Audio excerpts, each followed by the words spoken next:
നമസ്കാരം പ്രശാന്തി കുറിപ്പ്. നമസ്കാരം സർ, ഈ കഴിഞ്ഞ ദിവസങ്ങളിൽ കണ്ട വാർത്തകൾ ഒന്ന് ഒരു ഞെട്ടിലുളവാക്കി എന്നുള്ളത് പറഞ്ഞാൽ അതിശയോക്തിയാവില്ല. കാരണം ഒന്ന്, നമുക്കറിയാം, ഗുണ്ടാക്രമണത്തിൽ പ്രതിയായ മുതിർന്ന പോലീസ് ഉദ്യോഗസ്ഥൻ ക്രൈംബ്രാഞ്ച് ഡിവൈഎസ്പി വി ഹംസയെ ആഭ്യന്തര വകുപ്പ് സസ്പെൻഡ് ചെയ്തു എന്നുള്ളതാണ്. രണ്ടാമതായി വന്ന വാർത്തയും പോലീസ് സേനയ്ക്കുള്ളിൽ നിന്ന് തന്നെയുള്ള ഒരു ക്രിമിനൽ ബന്ധത്തിന്റെയാണ്, അല്ലെങ്കിൽ ഒരു ക്രിമിനലായി പോയ പോലീസ് ഉദ്യോഗസ്ഥന് നേരിടേണ്ടി വന്ന ഹൈക്കോടതിയുടെ നടപടി. അത് 2022 കൊല്ലത്ത് അഭിഭാഷകനായ വ്യക്തിയെ പോലീസ് കസ്റ്റഡിയിൽ മർദ്ദിച്ചു എന്നതിന് കരുനാഗപ്പള്ളി മുൻ CIയുടെ സ്വത്ത് കണ്ടുകെട്ടാൻ ഹൈക്കോടതി അനുമതി കൊടുത്തു എന്നുള്ളതാണ്. ഈ പോലീസും ക്രിമിനലുകളും ഒരു സ്പെക്ട്രത്തിന്റെ രണ്ടറ്റങ്ങളിൽ നിൽക്കുന്നവരാണ്, നിൽക്കേണ്ടവരാണ്. പക്ഷെ ഇത് മെർജ് ചെയ്താൽ, പ്രത്യേകിച്ച് പോലീസ് ഉദ്യോഗസ്ഥർ ക്രിമിനലുകളായി മാറിയാൽ അത് സമൂഹത്തിനുണ്ടാക്കുന്ന വിപത്ത് അതെന്താണ്, എങ്ങനെയാണ് അത് സമൂഹത്തിൽ പ്രതിഫലിക്കുന്നത് എന്നൊക്കെയാണ്. താങ്കൾ ഇതിനെ എങ്ങനെ നോക്കിക്കാണും? 2022 സെപ്റ്റംബറിലാണ് ഈ കരുനാഗപ്പള്ളിയിലെ സംഭവം ഉണ്ടാവുന്നത്. ഒരു അഭിഭാഷകൻ, പനമ്പിൽ ജയകുമാർ എന്ന് പറഞ്ഞ ഒരു അഭിഭാഷകൻ, അദ്ദേഹത്തെ പോലീസ് ഒരു കേസിൽ, കള്ളക്കേസിൽപ്പെടുത്തി അദ്ദേഹത്തെ അറസ്റ്റ് ചെയ്യുന്നു. സ്റ്റേഷനിൽ കൊണ്ടുപോകുന്ന വഴിയും ഒക്കെ തന്നെ അദ്ദേഹത്തെ വളരെ ക്രൂരമായി മർദ്ദിക്കുന്നു. ആ സംഭവം കേരളത്തിലെ അഭിഭാഷകർ ഒന്നടങ്കം സമരമായി ഏറ്റെടുക്കുകയും, കാരണം അഭിഭാഷകർ അത്തരത്തിലൊരു കോടതി ബഹിഷ്കരണം അടക്കമുള്ള സമരത്തിലേക്ക് പോയതിനുള്ള പ്രധാനപ്പെട്ട കാരണം എനിക്ക് തോന്നുന്നു കേരളത്തിലെ പല കോടതികളിൽ നിശ്ചലമായ ഒരു സാഹചര്യം അന്നുണ്ടായി. യഥാർത്ഥത്തിൽ എനിക്ക് തോന്നുന്നു കേരളത്തിലെ ലോയേഴ്സ്, അഭിഭാഷകരുടെ രാഷ്ട്രീയം ഇപ്പൊ CPM-ന്റെ അഭിഭാഷക സംഘടനയുണ്ട്, കോൺഗ്രസിന്റെ അഭിഭാഷക സംഘടനയുണ്ട്, BJP-യുടെ അഭിഭാഷക സംഘടനയുണ്ട്, കേരള കോൺഗ്രസിന്റെ പോലും അഭിഭാഷക സംഘടനയുള്ള സംസ്ഥാനമാണ് കേരളം. പക്ഷേ കേരളത്തിലെ ഒന്നടങ്കമുള്ള അഭിഭാഷകർ കേരളത്തിലെ കാസർഗോഡ് മുതൽ തിരുവനന്തപുരം വരെയുള്ള എല്ലാ കോടതികളും ബഹിഷ്കരിച്ചുകൊണ്ട് ഒരു വലിയ പ്രക്ഷോഭമായിരുന്നു അന്ന് നടത്തിയത്. ആ പ്രക്ഷോഭത്തിന്റെ ഫലമായി ഒരുപക്ഷെ അതിൽ സത്യസന്ധമായ ഒരു അന്വേഷണം പിന്നീട് നടത്തുകയും ഈ പോലീസ് അറസ്റ്റ്, ഈ അഭിഭാഷകന് വളരെ മോശമായ രീതിയിലുള്ള പെരുമാറ്റമാണ്, അഭിഭാഷകന്റെ മർദ്ദനമടക്കമുള്ള സംഗതികൾ ഉണ്ടായിട്ടുണ്ട് എന്ന് പോലീസിലെ ഉന്നതർക്ക് ബോധ്യപ്പെടുകയും, പക്ഷേ അത് ബോധ്യപ്പെട്ടിട്ടും ഈ അഭിഭാഷകൻ പോലീസ് ഓഫീസേഴ്സ് അസോസിയേഷന്റെ ഭാരവാഹിയായിരുന്നു എന്നുള്ളതിനാലും അന്നത്തെ ഭരണ നേതൃത്വവുമായി, അതായത് ഇപ്പോഴത്തെ ഭരണ നേതൃത്വവുമായി അദ്ദേഹത്തിന് വളരെ അടുത്ത ബന്ധമുണ്ട് എന്നുള്ളത് കൊണ്ട് തന്നെ അദ്ദേഹത്തെ യാതൊരു തരത്തിലുള്ള നടപടിയും എടുക്കാതിരുന്ന സാഹചര്യത്തിലാണ് കേരളത്തിലെ അഭിഭാഷകരെല്ലാം കൂടി ചേർന്നൊരു സമരപരിപാടിക്ക് രൂപം കൊടുത്തത്. അങ്ങനെ സമരപരിപാടി രൂപം കൊടുത്തു. അദ്ദേഹത്തെ ലോക്കൽ പോലീസ് സ്റ്റേഷനിൽ നിന്നും അദ്ദേഹത്തെ ആദ്യം സസ്പെൻഡ് ചെയ്തു. അത് കഴിഞ്ഞതിന് ശേഷം അദ്ദേഹത്തെ ക്രൈംബ്രാഞ്ചിലേക്ക് മാറ്റി. ആദ്യം മാറ്റിയത് കാസർഗോഡ് ക്രൈംബ്രാഞ്ചിലോട്ടാണ്. പലപ്പോഴും കേരളത്തിലെ എന്തെങ്കിലും തരത്തിലുള്ള ക്രിമിനൽ പശ്ചാത്തലത്തിൽപ്പെട്ടവരോ, അല്ലെങ്കിൽ കേരളത്തിൽ പോലീസ് സേനയുടെ സൽപ്പേരിന് കളങ്കമുണ്ടാക്കുന്നവരോ, അല്ലെ പോലീസ് സേനയുടെ പ്രവർത്തന അന്തസ്സിനെ ഹനിക്കുന്ന തരത്തിലുള്ള, അന്തസ്സിനെ ഹനിക്കുക എന്ന് പറയുമ്പോൾ ഒരു കാര്യം കൂടിയുണ്ട്, 60% ആളുകളും അന്തസ്സിനെ ഹനിക്കുന്നവരാണെന്നുള്ള യാഥാർത്ഥ്യം നമ്മുടെ മുമ്പിലുണ്ട്. പക്ഷെ എന്താ ആയിക്കോട്ടെ, പക്ഷേ ഈ ഇത്തരത്തിൽ അയാളെ കാസർഗോഡ് ക്രൈംബ്രാഞ്ചിലേക്ക് എങ്ങാണ്ടാണ് സ്ഥലം മാറ്റിയത്. അതിനുശേഷം അയാൾ തിരുവല്ല ക്രൈംബ്രാഞ്ചിൽ തന്നെ തിരിച്ചെത്തുകയും തിരുവല്ലയിൽ തന്നെ ക്രൈംബ്രാഞ്ചിൽ അയാള് പിന്നെ CI ആയി എത്തുകയുമാണ് ഉണ്ടായത്. നോക്കൂ, നമ്മൾ മനസ്സിലാക്കേണ്ട ഒരു പ്രധാനപ്പെട്ട കാര്യമുണ്ട്. ഒരു അഭിഭാഷകൻ, ഈ അഭിഭാഷകർ, പത്രപ്രവർത്തകർ, രാഷ്ട്രീയ നേതാക്കന്മാരൊക്കെ സാധാരണഗതിയിൽ സാധാരണ ജനങ്ങൾക്ക് അറിയുന്നതിനേക്കാട്ടി കൂടുതൽ നിയമപരിജ്ഞാനമുള്ളവരും, അല്ലെങ്കിൽ ജനങ്ങളുമായി നിരന്തരം ബന്ധപ്പെടുന്നവരും, അത്യാവശ്യം രാഷ്ട്രീയമായ ബന്ധങ്ങളോ സ്വാധീനങ്ങളോ ഒക്കെ ഉള്ളവരാണ്.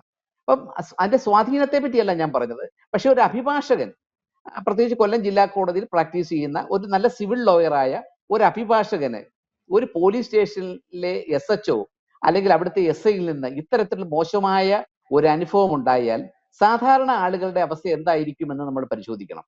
അവിടെയാണ് ഇതിനകത്തിലെ ഞെട്ടിപ്പിക്കുന്ന ഒരു വസ്തുത നമ്മളുടെ മുമ്പിലുള്ളത്. തുടർന്ന് പിന്നെ കൊല്ലത്തെ അഭിഭാഷകർ എല്ലാവരും ചേർന്ന് പിന്നെ ഇതുമായി ബന്ധപ്പെട്ട് ഒരു നല്ല അഭിഭാഷകനെ കണ്ടെത്തുകയും അതിന്റെ അടിസ്ഥാനത്തിൽ അയാൾക്കെതിരെ ഒരു കോടതിയിൽ CI ഗോപകുമാറിനും SI അലോഷ്യസ് സേവിയറിനുമെതിരായി നിയമ നടപടികളുമായി മുന്നോട്ട് പോവുകയും അയാളുടെ വസ്തുവകൾ ഇന്റർവ്യൂ ആയിട്ടുള്ള ഒരു ഓർഡർ, ജപ്തി നടപടി ഉണ്ടാവുകയുമാണ് ചെയ്തത്.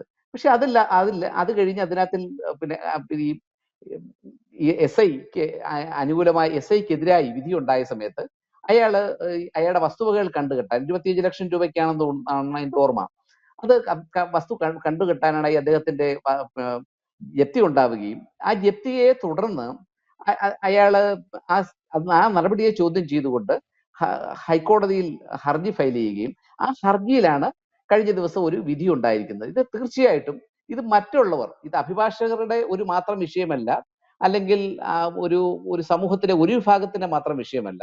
ഇത് മൊത്തത്തിൽ ഇത് ജനങ്ങൾ ശക്തമായി പലപ്പോഴും ഇത്തരത്തിലുള്ള പോലീസിനെ നമ്മൾ അംഗീകരിക്കണം. പോലീസാണ് ഈ സംസ്ഥാനത്ത് ക്രമസമാധാന പാലനത്തിൽ ഏറ്റവും കൂടുതൽ സർക്കാരിനും ജനങ്ങളുടെ ജീവനും സ്വത്തിനും സംരക്ഷണം കൊടുക്കേണ്ടവരാണ് പോലീസ്. പക്ഷേ പോലീസ് കാട്ടാളന്മാരും ക്രിമിനലുകളും ആവുമ്പോൾ നമ്മൾ പോലീസിനെ ഒരു തരത്തിലും അംഗീകരിക്കേണ്ട ആവശ്യമില്ല എന്ന് പറയുമ്പോൾ അവരെ കായികമായി നേരിടണമെന്നോ അല്ലെങ്കിൽ അവരെ മറ്റു തരത്തിൽ നേരിടണമെന്നോ അല്ല പറയുന്നത്. പക്ഷെ അവരുടെ ഇത്തരത്തിലുള്ള മോശപ്പെട്ട പ്രവർത്തനങ്ങൾ തുറന്നു കാണിക്കാൻ, അല്ലെങ്കിൽ ഈ ഇത്തരത്തിലുള്ള മോശപ്പെട്ട ക്രിമിനലുകളായിട്ടുള്ള പോലീസ് ഉദ്യോഗസ്ഥന്മാർക്കെതിരെ നമുക്ക് ഏറ്റവും വിശ്വാസമുള്ള ജനങ്ങളുടെ അവസാന പ്രതീക്ഷ കോടതിയാണ്. അത്തരത്തിൽ കോടതികൾ ചോദ്യം ചെയ്യപ്പെട്ടാൽ ഒരു പരിധിവരെ ഇതുപോലുള്ള വിഷയങ്ങളിൽ പോലീസിനെ ശക്തമായി കൂച്ചുവിലങ്ങിടാൻ കോടതികൾക്ക് സാധിക്കും എന്നുള്ളതിന്റെ ഈ നമ്മുടെ നാട്ടിൽ ഇപ്പോഴും ജനങ്ങൾക്ക് അവസാന പ്രതീക്ഷ നൽകുന്നത് കോടതികളാണ് എന്നുള്ളതാണ് യഥാർത്ഥത്തിൽ ഈ വിധിയൂടി വ്യക്തമായിരിക്കുന്നത്. മുഖ്യമന്ത്രി തന്നെ പറഞ്ഞതാണ്, നമുക്കറിയാം 1-2 വർഷങ്ങൾക്ക് മുൻപ് ഈ പോലീസ് സേനയിലെ ക്രിമിനലുകളെ സഹിക്കേണ്ട ബാധ്യത സർക്കാരിനില്ല എന്നുള്ളത്. പക്ഷെ അങ്ങനെയാണെങ്കിൽ ഈ പോലീസ് സേനയിലെ ക്രിമിനലുകളെ പുറത്താക്കും എന്നൊക്കെ പറയുന്നുണ്ടെങ്കിലും പുറത്താക്കപ്പെട്ടവരുടെ എണ്ണം കുറയുന്നു എന്നുള്ളതാണ്. അപ്പൊ കോടതിയാണ് അതിനും അവസാന വാക്കായി മാറേണ്ടി വരുന്നത് എന്നുള്ളത്. കാരണം നേരത്തെ താങ്കൾ പറഞ്ഞ പോലെ ഈ പോലീസിലെ സംഘടനാ സംവിധാനം ഇവർക്ക് വലിയ ബലം കൊടുക്കുന്നുണ്ട്, രാഷ്ട്രീയ സംവിധാനങ്ങൾ, രാഷ്ട്രീയ പിൻബലം ഇവർക്ക് വലിയ ഒരു തുണയാകുന്നുണ്ട് എന്നൊക്കെ ഉള്ളിടത്താണ് ഈ കോടതി അവസാന വാക്കാവുന്നത്. നമ്മുടെ പോലീസ് സേനയിലെ മാങ്ങാമോഷണം മുതൽ പിടിച്ചുപറി വരെ നടത്തപ്പെടുന്ന പോലീസുകാരുണ്ട്.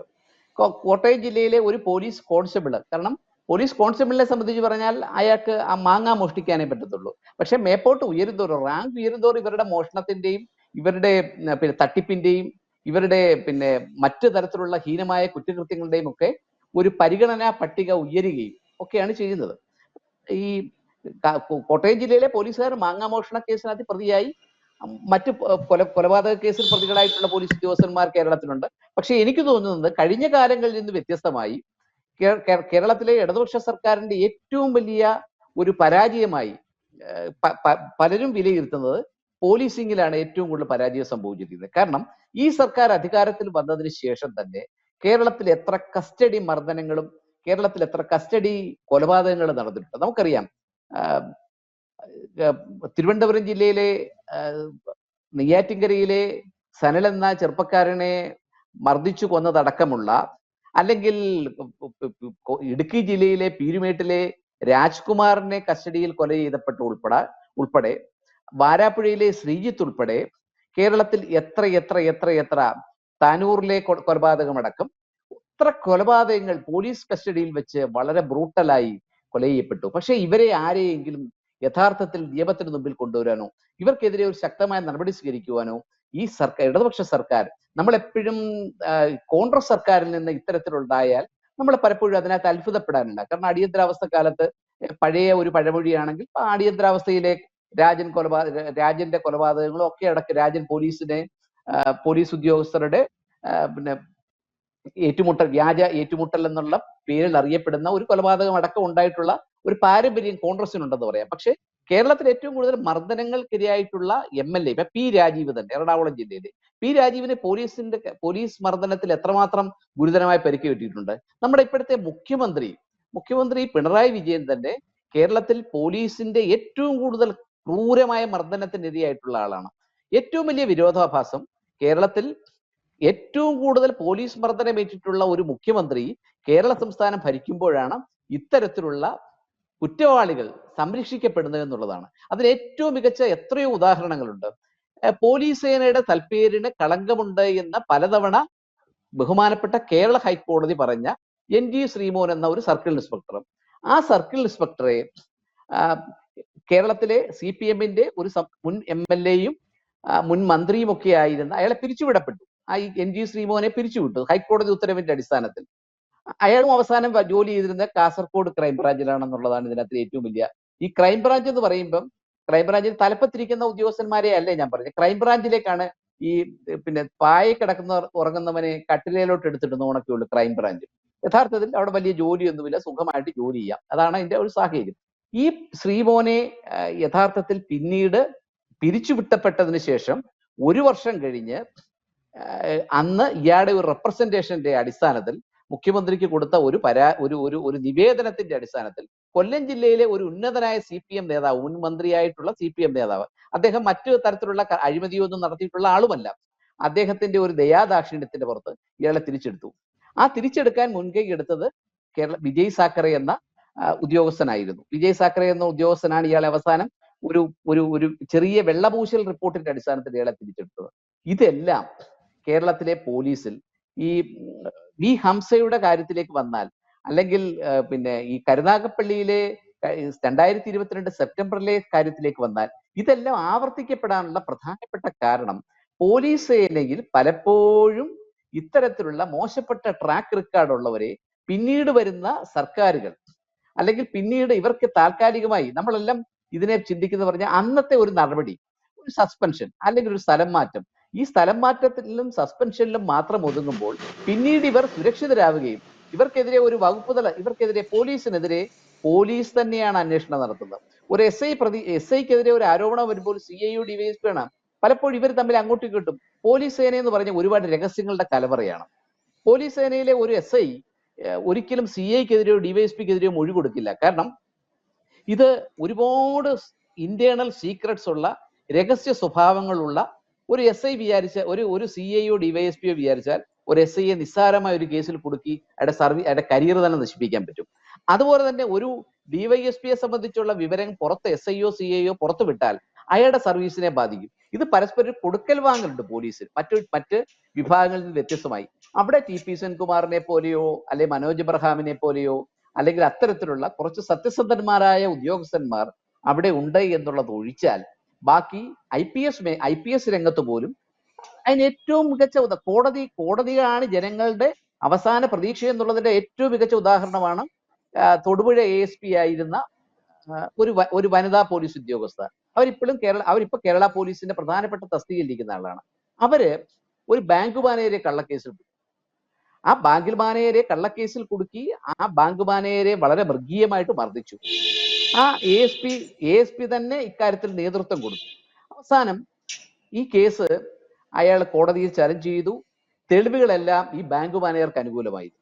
അവസാനം ഈ ബാങ്ക് മാനേജരും അന്നത്തെ ASP ആയിരുന്ന ഇപ്പോഴത്തെ കേരള പോലീസിന്റെ പ്രധാന തസ്തികയിലുള്ള IPSകാരിയായ അന്യസംസ്ഥാനത്ത് നിന്നും കേരള കേഡറിൽ വർക്ക് ചെയ്യുന്ന ആ ഉദ്യോഗസ്ഥ കോടതിയിൽ നിന്നും കനത്ത പ്രഹരമേറ്റപ്പോഴാണ് അവർ അന്നത്തെ കാലത്ത് 25-30 ലക്ഷം രൂപ കൊടുത്തുകൊണ്ട് ഈ കേസ് ഹൈക്കോടതിയിലെ ഒരു 2-3 അഭിഭാഷകരുടെ മധ്യസ്ഥതയിൽ ഈ കേസ് കോംപ്രമൈസ് ആക്കിയത്.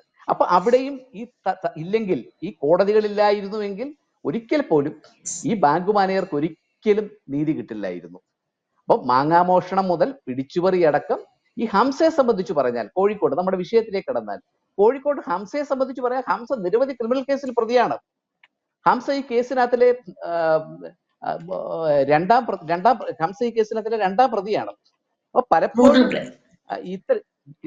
പലപ്പോഴും ഇത്തരത്തിലുള്ള കേസിൽ തന്നെയല്ല, ഇയാൾ ആദ്യമായിട്ടല്ല ഒരു ക്രിമിനൽ കേസിനകത്ത് പ്രതിയാവുന്നത്. ഇയാൾ നേരത്തെയും 3-ാം പ്രതിയാണ് ഹംസ. ഇയാൾ നേരത്തെയും നിരവധി ക്രിമിനൽ കേസിൽ പ്രതിയാണ്. ഇയാള് തന്നെയല്ല, ഈ കേസിനകത്തിലെ ഏറ്റവും വലിയ ഒരു ഹൈലൈറ്റ് എന്ന് പറയുന്നത്, ഈ ബേബി മെമ്മോറിയൽ ഹോസ്പിറ്റലിന്റെ സമീപത്ത് വെച്ച് 9 പേരടങ്ങുന്ന ഒരു സംഘം ഒരു മുക്കം സ്വദേശിയായ ഒരു ചെറുപ്പക്കാരനെ വളരെ മൃഗീയമായി മർദ്ദിക്കുകയും അയാളിൽ നിന്ന് ഏകദേശം 50,000 രൂപയോളം അയാളുടെ ഫോണിൽ കൂടി ഗൂഗിൾ പേ വഴി തട്ടിയെടുക്കുകയും ചെയ്തു.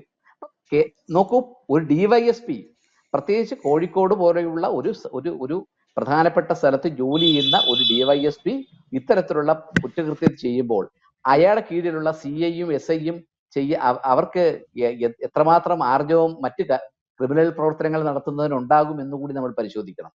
ഈ ഹംസയുടെ സ്ഥിതി തന്നെ നമ്മൾ നോക്കിയാൽ, ഹംസ കുറച്ച് കഴിയുമ്പോൾ ഈ നടപടി കഴിയുമ്പോൾ ഇപ്പൊ ഹംസ വളരെ പോലീസ് സേനയുടെ അന്തസ്സിന് കളങ്കമുണ്ടാക്കി. ഹംസയുടെ പ്രവർത്തനം തുടർച്ചയായ ക്രിമിനൽ പ്രവർത്തനം നടത്തുന്നു, ഹംസ പോലീസ് സേനയ്ക്ക് അപമാനകരമാണെന്നുള്ള DGPക്ക് റിപ്പോർട്ടുണ്ട്. ആ റിപ്പോർട്ടിന്റെ അടിസ്ഥാനത്തിലാണ് കഴിഞ്ഞ ദിവസം ഹംസയെ സസ്പെൻഡ് ചെയ്തത്. പക്ഷെ കുറച്ച് കഴിയുമ്പോൾ ഈ ഹംസ തന്നെ തിരുവനന്തപുരം റൂറൽ SP ആയിട്ടോ അല്ലെങ്കിൽ ആലുവ റൂറൽ SP ആയിട്ടോ പത്തനംതിട്ട SP ആയിട്ടോ ഒക്കെ തന്നെ തിരിച്ചു വരും. കാരണം പോലീസ് അങ്ങനെയാണ്. നിരവധി ക്രിമിനൽ കേസിൽ പ്രതികളായിട്ടുള്ള എത്രയോ പോലീസ്, പാലക്കാട് വാളയാർ കേസിലെ പെൺകുട്ടികളെ പീഡിപ്പിച്ച കേസ് അട്ടിമറിക്കപ്പെട്ട ഉദ്യോഗസ്ഥന് IPS സംസ്ഥാന സർക്കാർ ശുപാർശ ചെയ്തില്ലേ? അപ്പൊ ഇതെല്ലാം പോലീസ് സേനയിലെ ക്രിമിനലുകൾക്ക് വെള്ളവും വളവും എല്ലാം പകർന്നു നൽകുന്നതാണ്. പ്രത്യേകിച്ച് ഇത് ഇടതുപക്ഷ സർക്കാർ ഇത്തരം കാര്യങ്ങൾ ചെയ്യുമ്പോൾ അതിനകത്ത് തികച്ചും അത്ഭുതത്തോടെ മാത്രമേ, അല്ലെങ്കിൽ അതിനെ വളരെ ആശങ്കയോടെ മാത്രമേ കാണാൻ സാധിക്കൂ. കൂടുതൽ വാർത്തകളും വിശേഷങ്ങളും നിങ്ങളിലേക്ക് എത്താൻ ABC മലയാളം സബ്സ്ക്രൈബ് ചെയ്യുക, ബെൽ ബട്ടണും അമർത്തുക.